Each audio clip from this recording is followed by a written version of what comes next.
Thorns and Roses, Suns and Moons. Written by Digital Dreams. Read by Rashi.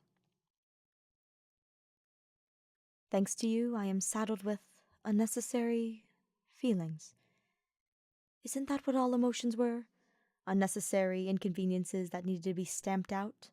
That was the impression that Miles had found himself under over the years. There was one thing that mattered above all else, and that was victory. Personal reservations and emotions were nothing in comparison to the thrill that came with succeeding in the courtroom. There was nothing quite like it. He was the disciple of someone who was perfect, and so he had to be perfect as well. There was no room for emotion, for weakness, in the heart of someone who was meant to embody perfection. And yet, there he was even still. Miles had arrived back at his home after the trial of Will Powers, and he was utterly exhausted from it all. Seeing that man's face again was always frustrating because of the pull that he had on Miles' mind. Wright was like a gnat, constantly buzzing in his ear in a way that Miles was unable to escape from. It gave him a headache, and he detested it above all else. Perfection wasn't meant to feel. Perfection was simply meant to exist upon a pedestal for the world to see. Others were meant to admire him with everything that existed in their hearts, and he was supposed to embody that ideal. That was the reason that all of this had been set into motion. Miles had been perfect for years, and yet there he was, starting to fall to pieces over something as ridiculously low-browed as a man in a blue suit with too much passion and confidence for his own good. Miles hung up his jacket on the rack as he passed by, and when he sat down on the couch, his fingers immediately rose to pinch the bridge of his nose. Frustrating was the simplest word he could use to describe this disaster. Was he even allowed to express that as an embodiment of perfection? His mentor had passed down a heavy crown, and he had always held his head high under its weight.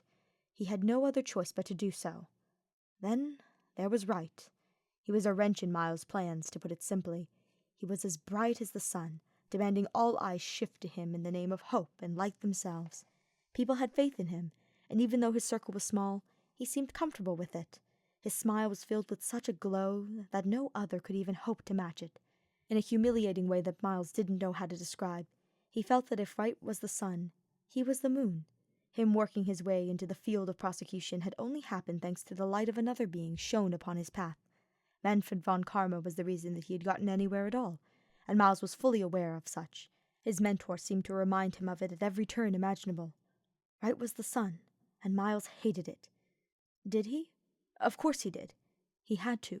Perfection was his only companion. He and Franziska had been training their entire lives to follow their mentor's footsteps. Not father for either of them. Mentor was correct. Father implied love, and love was not perfect.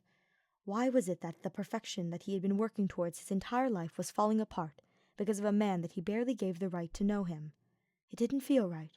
None of this felt right, if he was being honest. He could tell himself that all he wanted, but Miles knew better than that. He had always been smart enough to tell when there was something wrong. That was part of being perfect, after all. If there were imperfections or flaws in the world around him, he had to target them and either exploit the holes or cover them up with the most incredible glue that he possessed, his words and reputation. Miles knew all too well that he was lying to himself on this matter. He finally pulled his fingers away from his face, still feeling the pulse of the headache, but knowing it was too rampant and out of control to be stopped. He examined the palms of his hands carefully, wondering why it was that these very hands had turned against the career that he had been working towards for the past 15 years. He was a prosecutor, and a perfect one at that. Why did he suddenly backpedal on all of that simply because Wright looked at the world with such hopeless eyes that seemed as if his heart was being pulled from his chest? Perhaps it was because Miles had known the truth all along. He had been aware that there was something wrong with D. Vasquez, but it wasn't until Wright had started looking at him like that, like he thought Miles was the sun, that he finally began to retreat into his own honesty. It just felt like the right thing to do. His morals, for the first time in as long as he could remember, were allowed to thrive and speak loud and clear. He'd cast them aside in the name of perfection, something that his mentor had instructed him and his sister for as long as he could remember.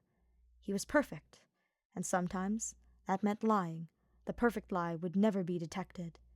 And yet, he had allowed it to be brought to the surface. He had barely even put up a fight, as a matter of fact. It didn't feel right to protest what he knew was the truth. After so many years of working towards this one goal of his, Miles felt as if it was pulling the ground out from beneath his own feet. Why was he destroying his own career? Was it all for some man who was such a thorn in his side? Was he acting for the sun because the moon truly did admire its glow of radiance? When Miles thought back to his time as a child, attending classes with Wright during times long lost, he remembered that same smile. It took quite a bit of persuading to force himself to think about the times that led up to his father's death, but Miles was confident that Wright's smile was the same as it had always been. 15 years later, he was still the sun, and Miles had lost his own luster because of perfection. He was a gem polished to become something pristine, and the craters of the moon were nothing compared to the pearl that everyone thought he was. He shook his head and did what he could to stop thinking about it. After all, this couldn't hurt if he didn't acknowledge it, right? Miles had never mentioned the nightmares or the echoes of screams that haunted him when his life got to be too dark. If he continued to ignore the truth of the matter, then he would remain invisible. Looking at problems was inviting them to cause harm as far as Miles was concerned, and so he resolved to block it out. But no matter what, he knew he would never fully be able to escape. After all, he didn't believe it was even possible to hide the sun's luminescent glow forever. One way or another, it would find its way back into his life. Miles was sure of that much, even though he was loath to admit it. This man had given him the unnecessary sensation of emotion after years of shoving everything else aside, and Miles had to try and ignore it. That was what the perfect person would have done. But despite the label, he knew he wasn't perfect. He had failed, and he would continue to fail for the rest of his life. After all, existence was a string of highs and lows, like the thorns that sat upon the side of a rose's stem. The craters of the moon were finally starting to show, and the sun was the one and only culprit to reveal them. Why did he enjoy that? He shouldn't have. Miles knew deep down that this wasn't something he should relish in, but he found himself reflecting on it with a strange, indescribable fondness, regardless. He swallowed dryly and closed his eyes once more. The day had brought with it many difficulties, but he would do what he could to ignore everything that was unfortunately looming over his shoulders all of a sudden. That was what he had done in the past, and it had worked well enough, hadn't it? Of course it hadn't worked, but perfection was not going to admit weakness, and neither was he. Such was the way of thorns and roses, suns and moons.